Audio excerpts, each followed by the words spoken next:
Oke, saya mau lanjutkan.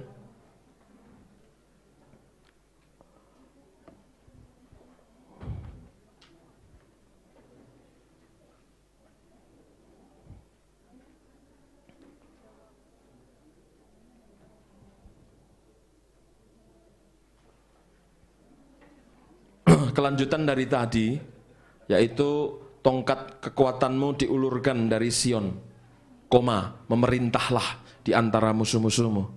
Tongkat dan memerintah. Nah, memang sejatinya gereja itu mesti menjadi invading force, sebuah kekuatan yang menyerbu. Invading force, kekuatan yang menyerbu. Kalau gereja itu pasif, hanya mempertahankan ritual kebaktian hari Minggu, bukan gereja.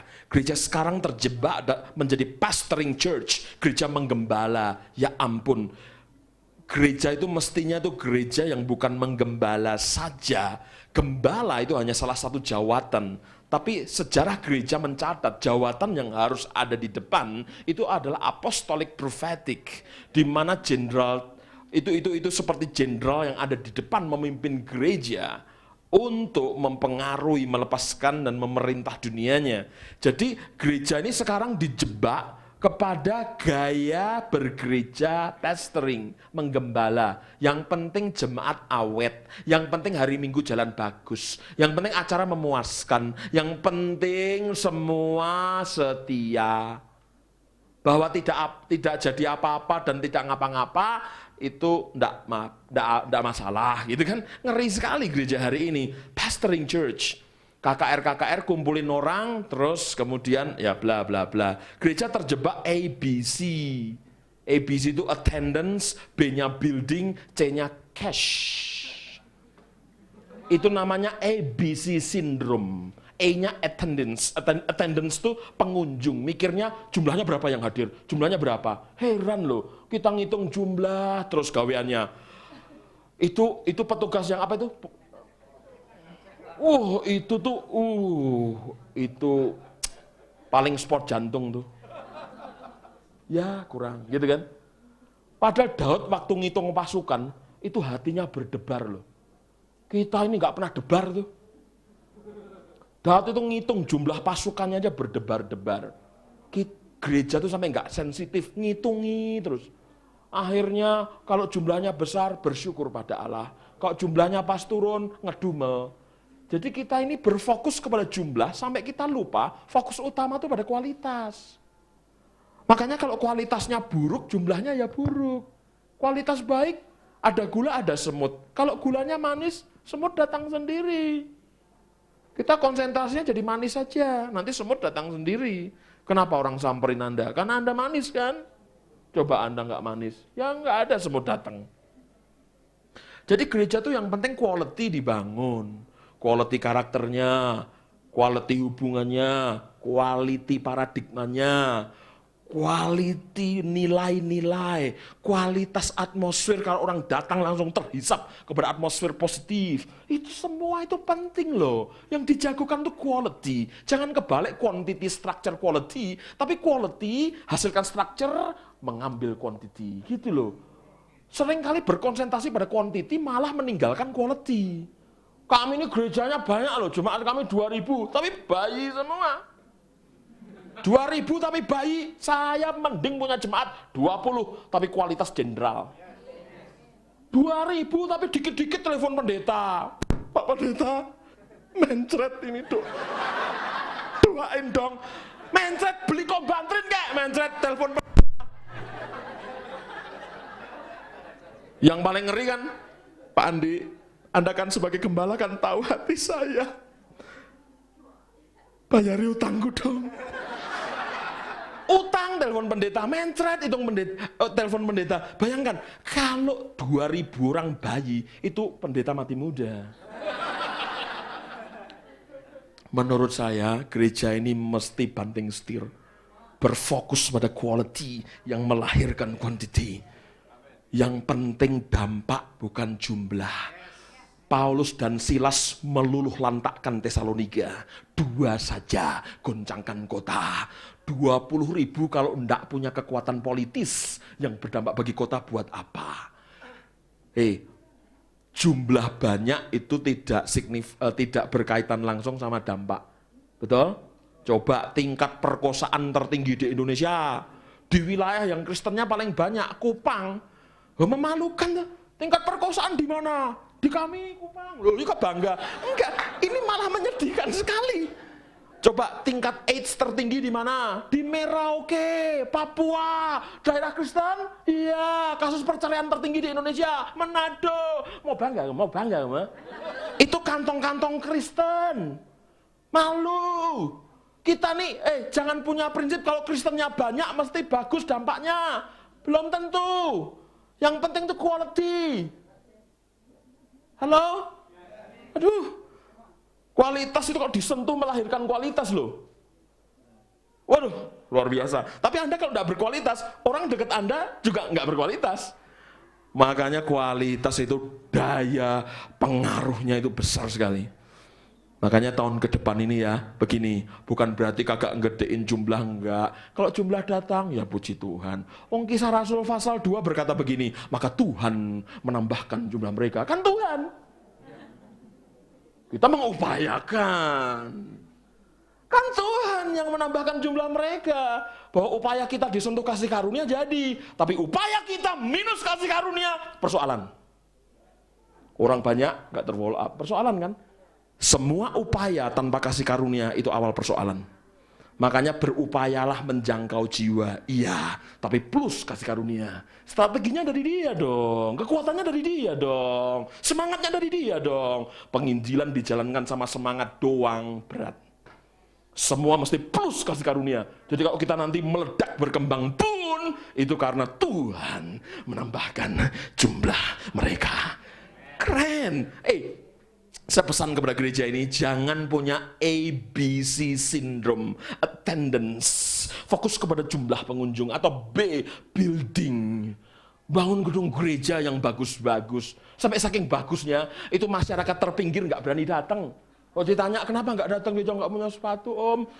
Kesannya kalau gedungnya asik itu yang datang itu dibatasi tingkat elit.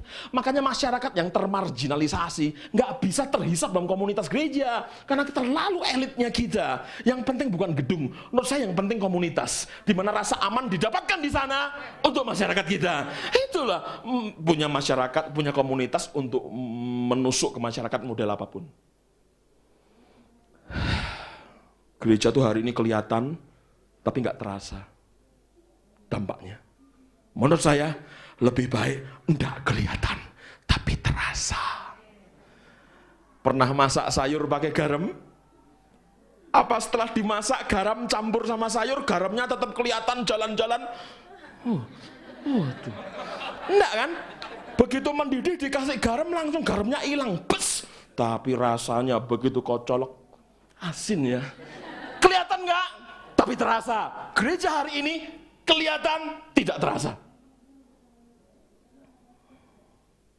Kalau masyarakat dekati Anda dan asin. Gereja kelihatan di mana-mana, pelangnya kelihatan, acara kelihatan, vulgar, tapi sebenarnya nggak berimpact.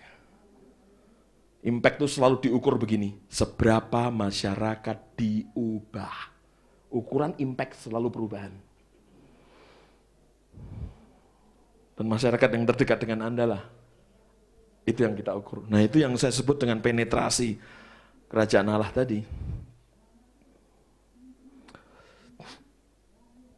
Nah Alkitab bilang begini, aku akan membangun gerejaku dan pintu gerbang alam maut tidak akan menguasainya.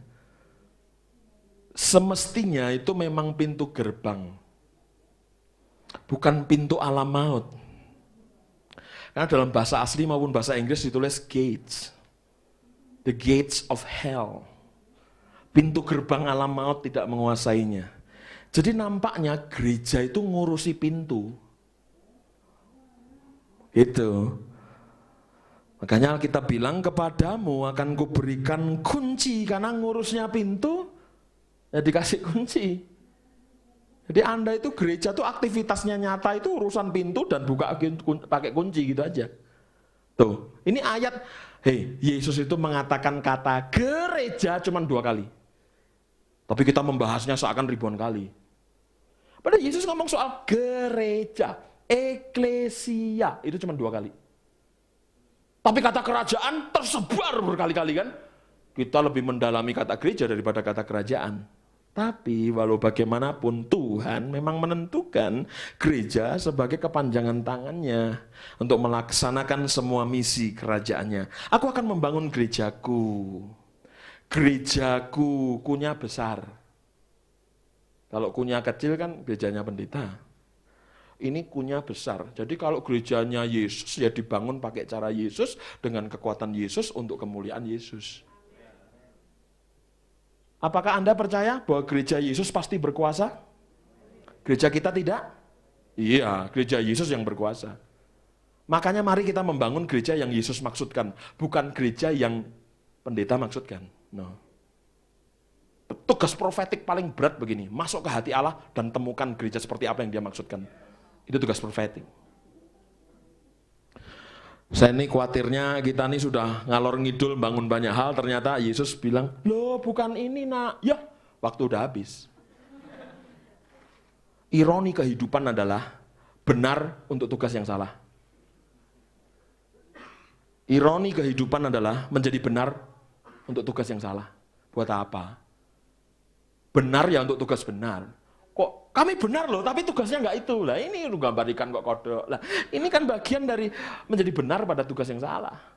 Makanya sebelum Andi dan teman-teman melanjutkan tugas yang salah, lebih baik mundur sedikit, bangun dasar, pastikan ini yang kita bangun gerejanya Yesus. Jadi nanti nggak disesali di hari kemudian. Ya ampun kirain ini gereja Yesus. Kan ngeri itu kalau ada statement itu, padahal sudah mendekati sakratul maut. Penyesalan yang terlambat, ironi kehidupan adalah benar untuk tugas yang salah. Aku akan membangun gerejaku. Gereja itu ternyata dalam bahasa Portugis, gereja. Dalam bahasa Arab, jamaah. Dalam bahasa Perjanjian Lama, Baitul Muqaddis. Dalam bahasa Indonesia, gereja. Gereja itu ternyata artinya, gereja itu dari kata eklesia. Eklesia itu istilah politik yang dipinjam Yesus. Jadi gereja itu apa? Akar katanya bahasa Greek. Eklesia. Eklesia itu bukan kata-kata yang diambil Yesus dari surga. Tiba-tiba Yesus waktu bahasa roh terus kejatuhan kata eklesia. Iya tuh, eklesia. Enggak gitu. Yesus itu enggak kejatuhan kata eklesia dari surga. Eklesia itu begini, Yesus itu merenung komunitas macam apa yang akan dia munculkan sebagai komunitas sakti di muka bumi. Dan dia pengen pengikutnya tahu maksudnya apa. Yesus cari supaya orang bisa nangkep maksudnya. Ketemulah istilah Romawi dipinjam Yesus. Pinjam ya. Istilah Romawi itu namanya eklesia, artinya dewan rakyat kota. Jadi ternyata arti kata gereja itu dewan rakyat kota yang terdiri dari sekumpulan orang para ahli di ekonomi, di budaya, di sosial, di media, di jago-jago kumpul, bersidang, menentukan nasib kotanya. Oh, itu arti kata gereja loh. Keren ya. Kita gereja itu kan, gereja apa artinya? Gedung gitu, ada salibnya. Itu kan arti kata gereja. Sementara kata gereja menurut Yesus itu dewan rakyat kota yang terdiri dari sekumpulan orang para ahli yang membicarakan nasib kotanya dengan sidang. Makanya ada gereja sidang jemaat Allah. Itu malah benar nama itu. Tapi yang nggak pernah sidang sih sebenarnya. Seringkali saya masuk gereja sidang jemaat Allah juga nggak sidang. Yang ngomong satu orang aja. Mestinya kalau kita kumpul sidang. Makanya saya percaya Dewan Rakyat Kota itu nanti diaplikasikan dalam komsel-komsel, komunitas-komunitas, terus bicarain nasib kota kita. Keren. Ayo dong, gereja tuh ya tugasnya sidang, pemerintah kota. Gereja kok artinya ritual kebaktian hari Minggu dengan orang pendeta kudus, nyanyian kudus, ruang kudus, di hari kudus, dengan persembahan kudus. Itu agama. Christianity is not religion. Kekristenan bukan agama gitu loh. Ayo dong bergerak pada gereja yang seperti Yesus maksudkan toh. Kumpul laki-lakinya, bersidang, mikirnya nasib kota, bukan nasibmu. Coba gereja tuh mikir nasibnya sendiri kok. Hari Minggu tuh kalau datang itu dengan lemes. Ku tak dapat jalan sendiri. Itu kalau Minggu pagi tuh. Ntar dikotbahin di Minggu pagi, dikotbahin menggelembung. Lagu sebelum pulang kebaktian, ku menang, ku menang. Gendut. Di pintu luar gereja setan udah nunggu pakai jarum. Cus. Dipompa-pompa doang. Nanti hari Senin masih ada sukacita, sisa Minggu. Selasa rasa menangnya tipis. Rabu melirik dosa. Kamis jatuh dosa. Jumat pelepasan. Sabtu malam biasanya pertobatan. Minggu pagi kota dapat. Itu Kristen. Tuh berat nih. Gereja kayak gitu. Enggak lagi, gereja tuh isinya orang kuat semua. Tahu dia raja, bersidang, tentukan bukan nasibnya sendiri, nasibnya sudah ditentukan. Raja tentukan nasib kotanya dong, kok tentukan nasib sendiri. Udah ditentukan kok nasibnya.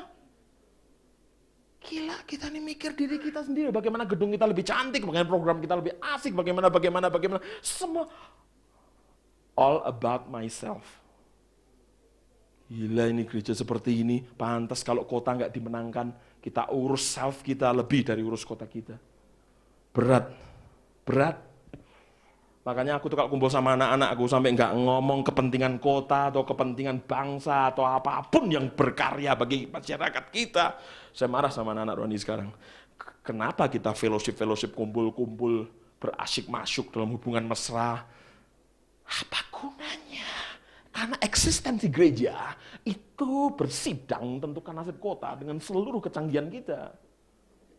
Yang Tuhan sudah anugerahkan bagi kita tuh. Halo? Ayo sukai bersidang. Karena tugasmu itu. Senggol sebelahmu, sidang yuk. Saya kira saya masih pesan sama Andi, jadikan bersidang itu atmosfer di sel-sel. Sidang itu membicarakan, berdiskusi, sampai memutuskan. Ya toh? Bersidang kan begitu, saling menajamkan konsep, saling mengusulkan tindakan, dan memutuskan yang terbaik. Itu sidang. Ya enggak sih? Ayo toh, kalau ngomong tuh jangan di komsel ngomongnya cuma diri sendiri. Kemarin tuh saya ngutang tapi lunas loh. Kalau kamu, nih istriku udah balik rumah. Kalau kamu, anakku mencet udah sembuh. Kalau kamu, komsel isinya itu terus. Kali-kali gitu komselnya para raja gitu loh. Nggak apa-apa, saya nggak melarang kau bicarakan seluruh problema pribadi, tapi ada batasannya. Nggak melulu seperti lautan mati membicarakan diskusi sendiri tentang diri sendiri gitu. Berat kalau kelompok sel kayak begitu nggak hidup. Anda itu hidup saat membuat orang lain hidup. Makanya kalau ada, Anda berusaha membuat dirimu sendiri hidup, engkau malah mati. Saat Anda menolong orang lain, Tuhan menolongmu. Oke? Orang yang telah berhenti menangis untuk dirinya sendiri, baru dia bisa mulai menangis untuk orang lain. Kalau Anda berhenti bergumul bagi diri sendiri, maka Anda mulai bergumul dengan bangsamu. Sekarang lihat, yang bergumul bagi diri sendiri, mesti tidak pernah bisa bergumul untuk orang lain. Semua yang menangis untuk diri sendiri, mesti gagal menangis untuk sesuatu di luar diri. Gereja ini mesti canggih soal menghentikan tangisan dan pergumulan bagi diri sendiri. Melulu. Berarti boleh, tapi jangan melulu. Manusiawi juga dong bicara tentang kita, tapi jangan melulu. Nanti lupa tugas utamanya. Hentikan tangisan dan pergumulan bagi dirimu, dan tangisan pergumulanmu persembahkan bagi kotamu. Dengan itu, kerajaan Allah itu akan datang, kebelet bahkan datang. Menyatakan dirinya pada kuasa penuh. Dia akan memberkati orang yang punya motif yang benar. Kalau motifmu salah, minta berkat. Bahaya. Seperti memberikan anak umur 3 tahun pistol. Hah? Ini nak, papi ini kan punya pistol. Ini nak, buat mainan. Ya papi dor. Papinya mati. Tuhan itu punya kuasa besar. Tapi dia pikir-pikir dulu kalau kasih kuasa itu sama anak dewasa. Namanya teknon apa huios. Alkitab bilang kalau teknon itu bocah. Tapi kalau huios itu anak yang udah dewasa. Semua kuasa dan berkat Tuhan penuh diberikan hanya untuk yang dewasa. Ada orang nggak kuat kok dikasih kuasa. Ada yang nggak tahan kok dikasih berkat. Tapi kalau Anda tahan, keren. Anda huios, tampil putra perkasa. Tuhan percaya apa saja. Kenapa kita nggak dipercayai? Kita belum terlalu dewasa pegang pistol. Itu persoalan. Makanya yang penting nih kedewasaan kita mesti naik. Supaya ada kuasa dipegang di tangan kita. Dan berkat di kiri kita. Udah deh, berkat jangan diminta. Carilah dulu kerajaan Allah. Semuanya. Tambahkan padamu. Ingat, jangan cari tambahannya. Kejar kerajaannya, dapat tambahannya. Acar dulu apa bakmi dulu? Beli bakminya, dapat acarnya. Dah pokoknya gereja ini sekarang jangan ngurusi berkat melulu. Berkat tuh nggak diminta, berkat tuh nasibnya ngikut kita, bukan kita ngikut berkat. Automatically seek ye first the kingdom of God. Nanti baru semuanya ditambahkan. Alkitab bilang kalau kamu masih urus makan, minum, pakaian, itu dicari bangsa-bangsa tidak mengenal Allah. Berarti kalau Anda memang cari makan, cari minum, cari pakaian, Anda kafir. Loh, lihat Matius. Kafir itu nyari pakaian, nyari makan, nyari minum. Itu kafir. Alkitab bilang, semua itu dicari bangsa yang tidak mengenal Allah. Tapi untukmu, cari kerajaanku, semua ditambahkan padamu. Berarti yang membedakan kita sama kafir itu soal pencarian. Gereja ini cari apa? Cari berkat hari Minggu? Kafir. Coba, kenapa ke gereja? Iya, kata orang-orang kalau ke gereja rajin dapat jodoh cepat. Ini gereja apa Gunung Kawi? Datang Minggu cari jodoh, toko laris. Ya ampun, gereja kita didesain untuk pengejaran blessing. Wah, ini saya sudah marah ini. Marah sekali. Enggak, saya sayang saudara. Enak sekali mengatakan pada komunitas dengan jujur seluruh hati dan pemikiran saya. Saya kira harus saya katakan juga. Toh paling nggak dipanggil lagi. Kepadamu akan kuberikan kunci kerajaan surga. Nah, urusannya adalah pintu gerbang ini ya. Gereja itu ngurus pintu gerbang. Lebih cocok lagi pintu gerbang kota maut. Nah, teman-teman, dalam sebuah kota di zaman dulu, kenapa Yesus mengatakan ini? Sebuah kota itu kekuatannya di pintu gerbang. Lihat film-film kolosal. Kalau zaman saya kecil itu ada komik H.C. Andersen. Itu biasanya kalau nggambarin castle atau puri, itu kan gitu, kekuatannya di pintu gerbang. Kalau mau kuasai sebuah kota yang berdinding, misalnya tembok Yeriko, tahu tembok Yeriko? Tebal temboknya berapa? Tahu? Tebal temboknya. Tebal temboknya itu 6 meter, jadi kan, tembok tebal 6 meter itu gimana orang bisa menyerbu ke dalam tembok Yeriko? Tapi sama kuasa Tuhan cuman, roboh. 6 meter guling. Gawat ya kalau sama Tuhan itu apa yang mustahil itu ya. Gempur kota sama Tuhan paling top. Nah kalau kota itu susah dirobohkan dari dindingnya. Orang-orang zaman kuno tuh hajar pintunya. Makanya biasa kalau di film-film itu orang-orang pada pakai batang pohon terus gitu kan. Tapi kalau pintunya hancur, kota itu sudah pasti terkuasai. Nah gereja itu untuk menguasai kota, urus pintunya. Ayo makanya nih orang banyak nih bawa batang semua nih. Ya, gitu. Tiap komsel gitu. Gitu.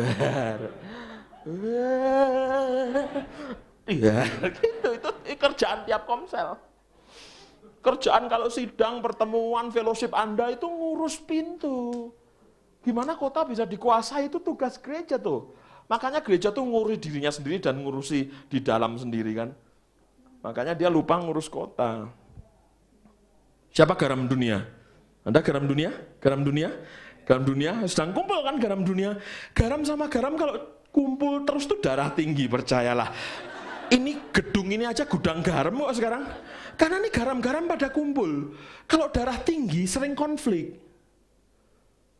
Makanya garam ini memang ditakdirkan untuk di luar sana loh.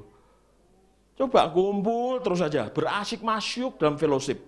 Ntar kan dismiss, break, dan divided.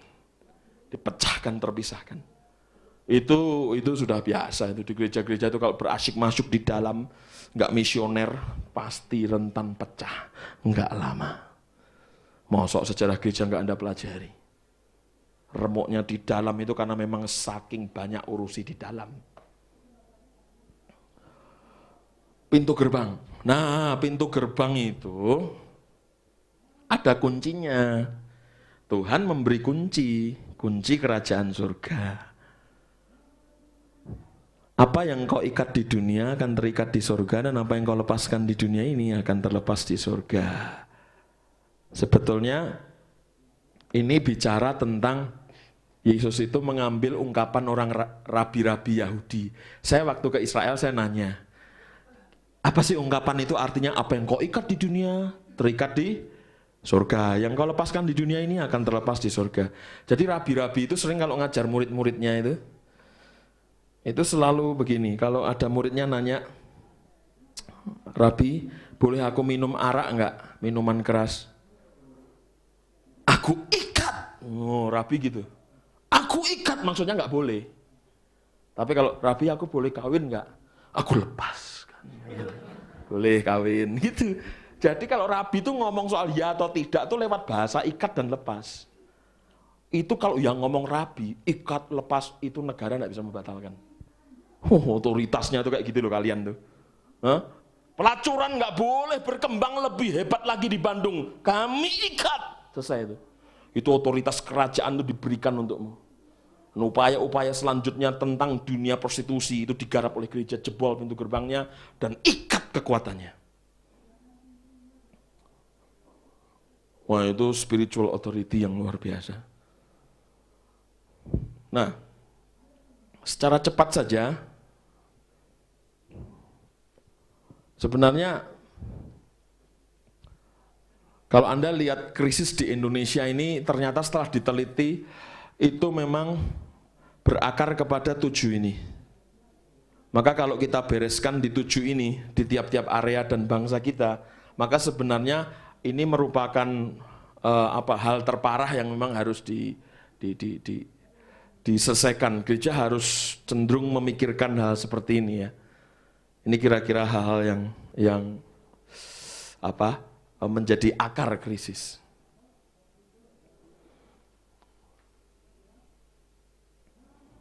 Oke, saya nggak masuk ke sini. Nah, saya mau masuk ini. Paling tidak ada 7 mountains atau 7 gunung yang kita taklukkan, atau 7 gerbang. Kami senang pakai kata 7 gerbang karena urusan gereja itu jebol pintu gerbang dan kuasai kota. Nah, menurut penelitian ada belasan pintu gerbang, tetapi 7 ini kalau dijebol oleh gereja, maka ini akses menguasai sebuah kota. Gitu, 7 mountains ini. Kalau ini Anda garap, maka Anda sedang di saat yang sama sedang menggarap kotamu. Tugas gereja yang bersidang tadi, sidang tentang ini.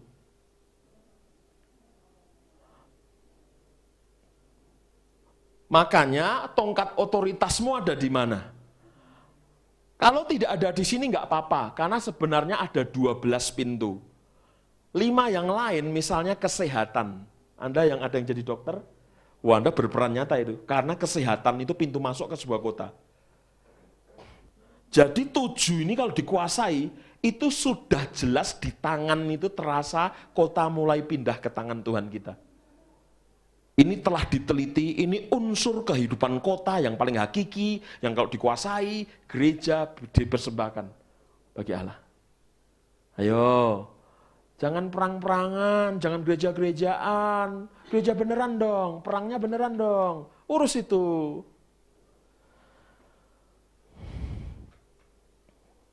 Sekarang Going dan Pak Jonathan sudah merintis ada komunitas media, terdiri dari berbagai stasiun televisi kita muridkan. Kemudian hukum itu ada di sini, ada di 12 salah satunya hukum juga. sudah mulai training pengacara-pengacara. Itu sudah mulai, karena hukum itu penting sekali, karena masyarakat tertindas dan mengalami ketidakadilan, itu makin banyak. Jadi menyelamatkan masyarakat yang diperlakukan tidak adil, itu merupakan cara menjangkau jiwa. Keadilan ditegakkan, justice and love, kasih dan keadilan bercium-ciuman. Siapa yang punya hati di politik? Ada enggak? Nah, salah satu dari tim kami, saya tidak sebutkan nama, sebentar akan kuliah sosial politik, dan kami mempersembahkan anggota tim kami itu untuk bergerak di bidang politik. Cepat karena jaringan udah ada, banyak melakukan penetrasi ke dunia itu. Tetapi ada sosial, ada budaya, ada ekonomi, bisnis. Nah, Kowing suka hatinya ada di pendidikan. Saya sangat senang di pendidikan. Bisnis, ya saya sedang mencoba menghidupi tahun-tahun terakhir ini. Saya ada background studi, tapi saya mau persembahkan buat Tuhan sepenuhnya. Hari-hari saya untuk itu. Spiritual, semua kita jago di situ. Gerbang spiritual itu penentu. Ya nanti kita tahu, coba saya jelaskan satu-satu. Oke, pintu gerbang yang diterobosi. Politik, aduh banyak sekali. Politik itu mestinya berprinsip. Kekacauan politik di Indonesia karena politik without principle. Membawa sejahtera bagi seluruh warga negara dan setiap penduduk. Kita enggak membawa sejahtera bagi elit tertentu, maklar kasus, kan gitu kan? Wah, politik kita masih parah. Kemajuan ekonomi dan kejayaan bagi setiap warga, ya dong, ekonomi dan cerdas dong. Tujuan politik apa coba? Ngeri tujuan politik, membodohkan orang demi kesejahteraan sekelompok orang, itu berat. Politik kita masih kotor sekali. Menerima dan menghargai kemajemukan sebagai kekayaan bersama. Politik kita itu politik dividen pernah masih. Coba lihat nasib Papua. Papua itu penyumbang uang terbesar untuk republik ini loh. Tapi Papua itu dimiskinkan sejak dulu oleh karena kebijakan politik. Papua itu dimiskinkan. Aceh itu dibatasi dan dibuat goblok. Aceh, ngeri kita ini mengalami ketidakberdayaan di area Kupang itu coba dipinggirkan betul. Pokoknya NTT itu kalau bisa dimusnahkan dengan cara-cara sadis. Makanya Indonesia Timur menjadi beban kami. Nanti kami akan munculkan satu lagi tim apostolik yang ada berbasis di Ambon. Akan urus seluruh Manado, Makassar, Papua. Kami punya 3 tim apostolik sekarang sudah dari anak-anak rohani, sudah terbentuk 3 tim apostolik, dan kami berpikir 5 tahun ke depan mereka sudah menggantikan banyak tugas-tugas kami juga. Tapi yang jelas Indonesia Timur secara politik dipecundangi dan diperkosa secara politik. Kasian. Kalau Barat jelas Aceh, itu diperkosa secara politik, ngeri. Menurut saya politik perlu dipikirkan orang-orang yang memang punya beban di sana. Ini beberapa unsur-unsur pertimbangan soal politik. Saya tidak akan bahas itu ada sesi sendiri. Aduh, pluralis, kebenaran, keadilan, kemauan politik rakyat dan sebagainya, persamaan. Nah, kata gereja itu sendiri kata politik. Yesus tidak canggung sama politik, karena Yesus mengambil kata eklesia itu kata politik. Soal sosial, aduh, inilah masalah sosial. Gerejamu urus ini enggak? Masalah sosial itu kemiskinan, rendahnya kondisi kesehatan, rendahnya tingkat pendidikan, rendahnya jaminan hari tua, itu semua definisi kesejahteraan. Masalah sosial dapat dikelola, kebutuhan sosial dipenuhi, peluang-peluang sosial dioptimalkan. Apa gereja Anda masuk ke masalah ini? Pemecahan masalahnya, Kowing renungkan memang benar.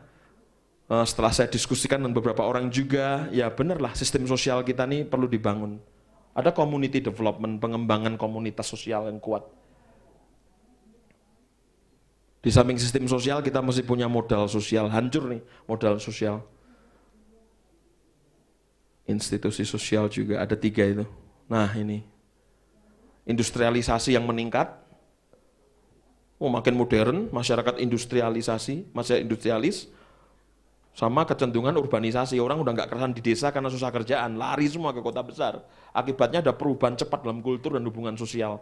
Yang tadinya disebut wong desa, tiba-tiba jadi kutha. Wah itu tiba-tiba kultur berubah, hubungan cara hidup, waduh, akhirnya konsekuensinya pecah hubungan kelompok, stres kejiwaan, alienasi, tracing, segregasi, pecahnya kepribadian, skizofrenia, penyakit jiwa berkembang. Di Jakarta aja sekarang penderita penyakit jiwa 4 juta. dari 13 juta orang Jakarta, itu 4 juta kena skizofreni, segregasi, inkapsulasi, hidup dalam kapsul, kehilangan. Jakarta hampir mengalami disosialisasi secara merata, mengerikan. Penyimpangan perilaku, aneh-aneh sekarang jahat. Jahat itu sekarang bukan hanya jahat, jahat yang aneh. Siapa yang mikir kayak begini? Ini penyakit-penyakit yang hubungannya sama sosial nih, itu diselesaikan cuman komunitas sel. Anda makanya kalau punya komunitas pertahankan, itu obat untuk masyarakat. Inilah 3 penyakit komunitas sosial. Individualistis, mengisolasi diri, konsumerisme. Semuanya diselesaikan dalam kelompok komunitas. Kingdom community, saya nggak ada waktu membahas itu, mestinya itu sesi tersendiri. Ekonomi bisnis, ya ampun, paradigma baru dalam bisnis, di seluruh dunia disepakati, bisnis telah mencapai tahap terobosan yang hebat, di mana sekarang mulai kawin antara rohani dan bisnis, itu kawin.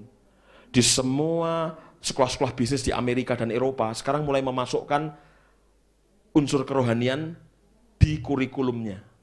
Makanya kalau Anda sekolah di Amerika gitu, di Eropa tuh universitas-universitas bisnis terkemuka itu sudah memasukkan hubungan spiritualitas dalam kerja. Spiritualitas dalam bekerja, karena udah pusing. Harus kembali kepada persoalan spiritualitas. Jadi dunia ini sekarang mengalami perubahan besar. Bisnis itu sekarang kawin sama spiritual. Kalau Anda tidak memahami ini, ngeri. Itu ladang udah terbuka semua tuh. Bos-bos itu banyak stres, mereka bingung, udah ini itu kok perusahaan tetap gagal. Karena mereka lupa, ada unsur tertinggi namanya transenden spiritual. Itu disuntikkan di perusahaan dan itu menjadi energi paling besar. Spiritualitas at work. Wah, itu yang ngomong udah banyak tuh, Times London, terus Coca-Cola aja sekarang punya pendeta untuk masing-masing perusahaan. Coca-Cola udah sadar loh. Sampai Coca-Cola di Amerika tuh, aduh nggak bisa ini. Kita mesti punya unit kerohanian. Sampai Coca-Cola punya pendeta-pendeta di tempat mereka kerja. Itu saking memang menghormati Tuhan, nampaknya menjadi cikal bakal sukses bisnis. Harvard aja membahas loh. Harvard itu loh, itu keren, kurang keren apa coba Harvard itu. Wall Street Journal, wah semua itu coba. Terus saya nggak akan bahas ini. Aduh, banyak sekali PR kita harus bahas ini. Pendidikan, isu penting pendidikan, udah saya cepet aja. Kurikulum, visi, anggaran pendidikan, model strategi, PM. Coba, Kowing ini hanya pencet dengan cepat nih supaya gini loh. Gila ya, nggak sederhana ya, gitu loh. Kerjaan kita banyak, PR-nya. Sementara Anda masih bengong. Banyak. Bengong aja loh. Media dan seni. Media seni aja, aduh ini Kowing ini sekarang lagi kumpul-kumpul sama musisi terus kan. Kami membahas terus itu. Bahkan musisi sekarang aja udah banyak terbeban kepada Go Green. Gereja nggak ada yang terbeban Go Green. Kowing masuk nih lewat GMF, Green Music Foundation bersama Glenn Fredly, Bam Samson. Kami akan mengupayakan Desember ini ada tur keliling untuk Go Green, gereja dan musisi Indonesia. Sampai Iwan Fals itu bergabung. Kita mikir lingkungan loh. Siapa yang tanggung jawab?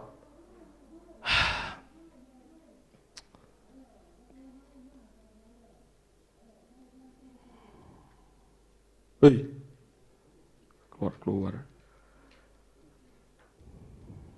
Budaya, wah isu budaya ini banyak juga, pusing saya juga. Spiritual, nah ini yang terakhir. Nah tuh. Dimensi transenden sebagai sumber pengaruh atas seluruh kejadian semesta dan pusat kendali atas alam imanen. Jadi gini, 6 pintu gerbang yang lain itu ditentukan oleh satu gerbang namanya gerbang spiritual. Memenangkan alam spiritual atau alam transenden itu biaya pertama, ongkosnya untuk memenangkan alam imanen, alam di bawah. Jadi kalau Anda memenangkan alam di atas, Anda bakal menguasai alam di bawah. Gereja itu paling jago menguasai alam di atas. Kalau ini mah aku nggak usah ajarin Anda. Kita yang tolol di 6 alam lain gitu. Yang satu ini udah sering sampai tarik urat leher tiap hari Jumat doa malam itu. Itu kan kita bagian tengking-tengking. Udah oke. Jadi alam transenden sudah bersama kita. Cuman otoritas tidak dinyatakan di alam imanen. Nah, yang kedua faktanya begini. Ternyata untuk masuk 5 gerbang lain itu masuknya lewat pendidikan. Jadi kalau urutan pentingnya begini. Mau kemana-mana tuh lewat pendidikan. Jadi spiritualitas dibangun, pendidikan itu bisa ke arah hukum, sosial, budaya, seni, musik, itu semua ada unsur pendidikan, ekonomi, pendidikan, bisnis, itu semua. Nah makanya saya kenapa concern sama satu tim di pendidikan, kenapa? Karena pendidikan itu perlu. Anda mau jadi jago hukum, pendidikan kan? Mau jadi jago ekonomi, bisnis, pendidikan kan? Anda harus dididik kan? Halo? Di-empower kan supaya pintar kan? Pendidikan itu merupakan gerbang ke arah pintu lain. Saya mau share nih, kalau bisa gereja ini sekarang mulai bersidang banyak soal pendidikan. Karena pendidikan itu kunci ke arah pintu gerbang 11 yang lain. Ayo, bangun pendidikan. Atmosfer kita ini pendidikan. Dikit-dikit mentor, dikit-dikit melatih, dikit-dikit mendidik gitu loh. Program kita pendidikan. Karena ini kunci bangsa. Ini kunci bangsa. Sungguh, makmur dari sini, sejahtera dari sini, pintar dari sini. Kapan-kapan kita bahas itu ya. Kalau gelap nih tandanya habis. Bukan kingdom of darkness. Bukan. Ini memang tanda habis. Jangan diroh-rohin. Aku ini sampai jam berapa ya? Setengah 11. Nah. Sekarang ini paling penting adalah begini. Tahun depan saya akan datang ke Anda. Untuk kelompok pertama saya mau analisa fungsi Anda pelayanan ada di mana. Supaya Anda kerja di gerbang yang pas. Ya, pelayanannya pas, kerjaannya pas. Itu tahun depan. Kita mau rame-rame seminar itu, terus nanti saya tolong Anda menemukan kamu paling pas itu ya. Dengan struktur otak macam kamu, kejiwaan kayak kamu, passion kayak kamu, karunia rohanimu begini, gaya kepribadian DESC-mu di sini, maka kamu cocok di soal ini. Gitu loh. Jangan maksa, nanti malah tolol gitu misalnya. Nah, gawean saya di perusahaan maupun di gereja seperti itu. Kerjaan saya gitu.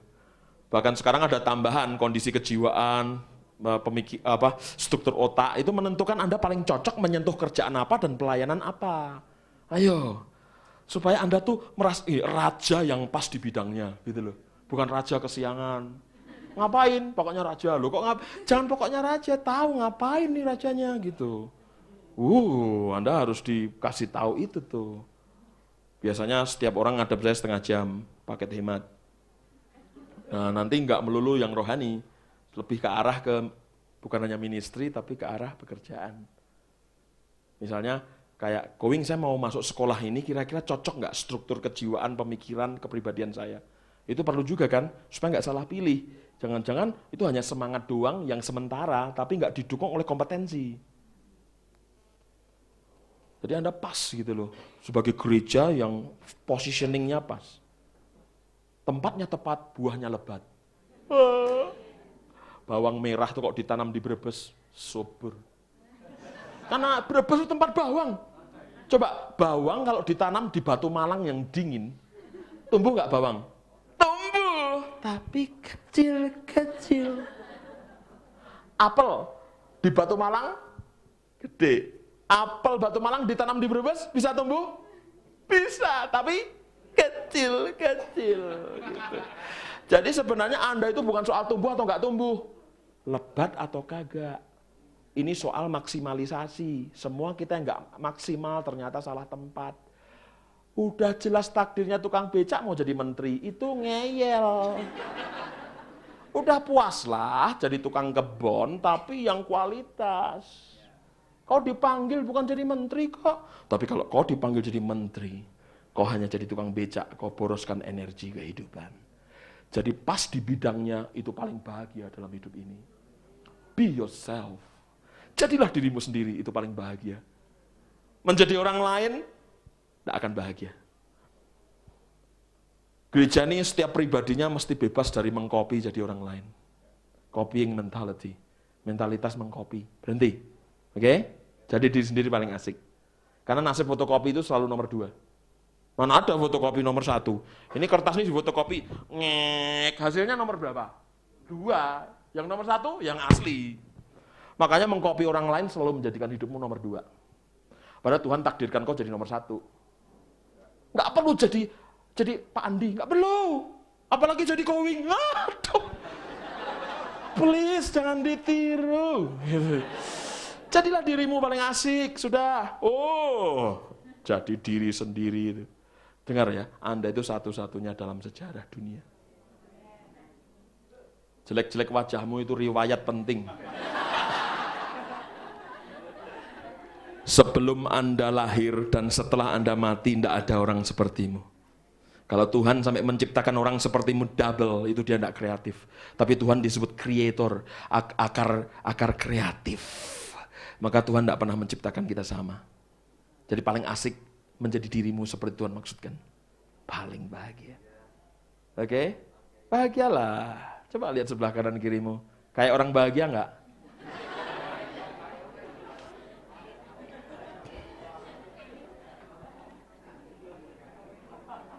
Aku sejak tahu itu, bahagia sekali. Inilah Wing. Saya nggak perlu mencontek jadi siapa kayak Benny Hinn, Maurice Rulo, siapa? Yeremia Rim, siapa di Indonesia? Pak Edi Leo atau aduh, no. Saya genuine seperti ini. Asli. Sungguh Anda sedang melihat saya yang asli. Seperti ini. Ya inilah saya. Enteng gitu loh. Nggak ada beban. Ya nggak? Kalau niru orang tuh ada beban loh. Bener nggak niru orang? Aduh, bibir gue belum mirip. Kan beban. Kalau begini kan bibirnya Going mau apapun terserah Going. Saya nggak terbeban untuk meniru jadi orang lain. Nah, di gereja ini boleh saling copy boleh, tapi urusan nilai. Karakter yang baik tolong di-copy. Nilai yang baik tolong di-copy. Tapi peranan jangan di-copy. Fungsi jangan di-copy. Anda unik. Anda satu-satunya dalam sejarah. Kalau Anda punah, siapa yang menggantinya? Loh itu, Anda satu-satunya, sudah percayalah. Kehilangan Anda itu pasti susah mengembalikan lagi, karena memang Anda satu-satunya. Ya, jadi saya kasih PR begini, mulai sekarang dirasakan dari pintu gerbang itu, tarikan paling kuat di nuranimu itu yang mana? Tugas-tugas kerajaan itu ada di situ. Tarikannya paling kuat di nurani itu yang mana? Ya, ada yang kena 2, ada yang kena 3, ada yang 7-7-nya punya. Going saat 7-7-nya saya punya semua, kayak Tuhan aja, saudara. Calon presiden, ya, benar. Semakin menguasai banyak gerbang, kapasitas berarti makin besar untuk jadi raja atau pemimpin. Ya, itu soal kapasitas kok. Ya, nah, ada pertanyaan nggak sebelum saya akhiri? Silakan bertanya. Pak Wing, saya ini nggak bisa apa-apa. Boro-boro ngomong pintu gerbang, saya cuma bisa masak. Oh nggak apa-apa ibu-ibu. Masak itu mesti jadi paling top. Jadi koki paling hebat.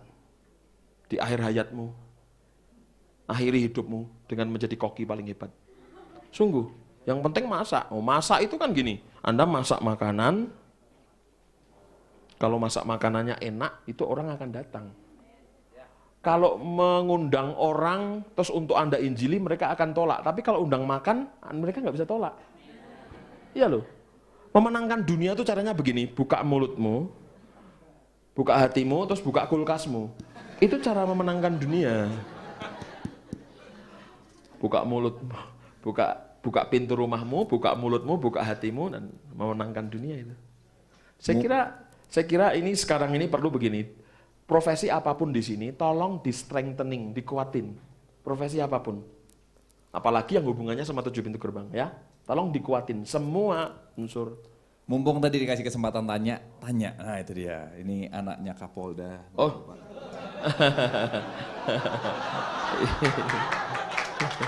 Mic satu lagi mana ya? Mic satu lagi. Ya, silakan.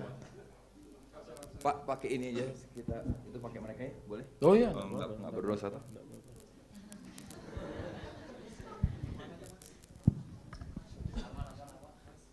Mumpung ada kesempatan tanya ya. Supaya kita arah. Going, mumpung tadi saya lihat di pintu 7 pintu itu, Ya. ada saya yang penasaran. Kok yang menurut saya penting juga, yaitu tadi ada politik. Kenapa Hankam nggak masuk? Yang berhubungan langsung sama aktivitas sosial masyarakat sehari-hari. yang betul-betul masuk di nurani masyarakat dalam keseharian tuh hankam tidak. Misalnya bisnis atau ekonomi itu betul-betul bersinggungan langsung dengan masyarakat sehari-hari sampai di nurani kan. Urus makan sih, urus kerjaan sih, bisnis ekonomi. Kalau hankam itu termasuk di 12 pintu, di 5 pintu lain selain 7. Begitu. Makanya 7 ini memang sudah diteliti Pak, oleh jago-jago penguasa kota, baik dari sekuler maupun rohani. Benar, yang paling cepat 7 ini untuk memenangkan sebuah kota. Bukan berarti hankam tidak disentuh. Anak-anak saya ini yang di Jakarta ada yang sentuh militer, Rubin Ong aja masuk nih ke militer, ada yang ke Polri, anak saya di Magelang sudah ke itu mana tuh Akabri itu sudah terlayani Pak. Jadi menurut saya soal kecepatan dan efektivitas itu bukan nomor 1, tetapi memang perlu Pak. Pengkaderan di sana itu anak-anak bangsa yang dapat perhatian dari gereja juga harusnya. Oke, soal kecepatan saja, soal efektivitas saja. Yang kedua Pak, Ya. boleh? Oh banyak benar. Enggak, satu lagi. Ya. Mengenai peran kita sebagai ya anak Tuhan, kan kita juga punya tuh di DPR tuh yang partai yang mengaku berbasis Kristen. Tapi kok di mana mereka itu kok nggak ngerasa gitu loh. Iya. Peranan mereka itu. Apa karena terlalu kecil, minoritas atau gimana Pak? Enggak, itu soal kualitas Pak. Bayangkan waktu kita nongol katanya partai Kristen, tapi tetap korup kan. Nggak tahan duit Pak. Tetap kekuasaan kan, bahkan 12M kan isunya belum selesai sampai sekarang. 12M Pak belum selesai. Masuk ke kantong pimpinan partai, belum kelar sekarang. Sedih saya. Jadi kita nih punya misi tapi nggak punya nilai. Punya visi nggak punya karakter. Makanya gereja ini harus mendidik orang dinilai dan karakter yang kuat. Baru Tuhan bisa beri lepaskan kesuksesan buat kita Pak. Aduh, apa Pak gunanya visi dan misi tanpa nilai dan karakter? Remuk semua kok Pak. Makanya gereja ini harus konsisten dalam membangun karakter dan nilai. Kualitas dan kemuliaan Anda pertama diuji dari nilai dan karakter kita, toh. Amin. Bukan dari besarnya mimpi Anda dulu. Enggak Mas? Ya, Terima kasih. Amin Bos. Ya, silakan. Kalau pendidikan di dalam keluarga, Ya, itu masuknya yang mana ya Pak? pendidikan tuh meliputi semua unsur. Kami saja ini nanti mau datangkan pembicara dari Hong Kong tahun depan, khusus untuk pertemuan pendidik-pendidik yang berminat urusan pendidikan keluarga, parenting. Itu khusus itu. Jadi pendidikan pada tingkat paling dasar itu justru di family, di keluarga. Makanya pendidikan sekolah itu cuma nomor 2 Bu. Jeleknya kita pendidikan di rumah itu sebetulnya jaminan untuk rawan gagal di pendidikan sekuler atau pendidikan formal. Pendidikan informal merupakan basis keberhasilan pendidikan formal. Oke Bu? Makanya pendidikan informal selalu lebih penting menjadi basis pertama sebelum anak mengenal dunia formal. Nah, kami punya teman dari Hong Kong, itu yang jago sekali dalam pendidikan informal. Nah, papi mami di mana-mana harus belajar seperti guru tapi bagian informal. Itu parenting. Nah, kalau nanti tahun depan benar jadi di semester pertama, Ibu harus datang tuh Jakarta. Itu memang kita buka untuk jaringan saja. Nah, itu pendidikan tuh meliputi semua unsur Bu, informal atau formal atau non formal. Pendidikan meliputi 3 itu kan, informal, non formal. Yang nggak termasuk abnormal ya, itu nggak termasuk. Ya.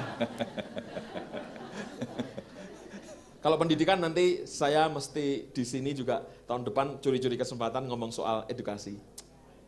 Gue banget. Terutama sekarang Bu, yang lagi rame itu pendidikan berpindah dari fokus kepada generasi posmo kepada generasi platinum.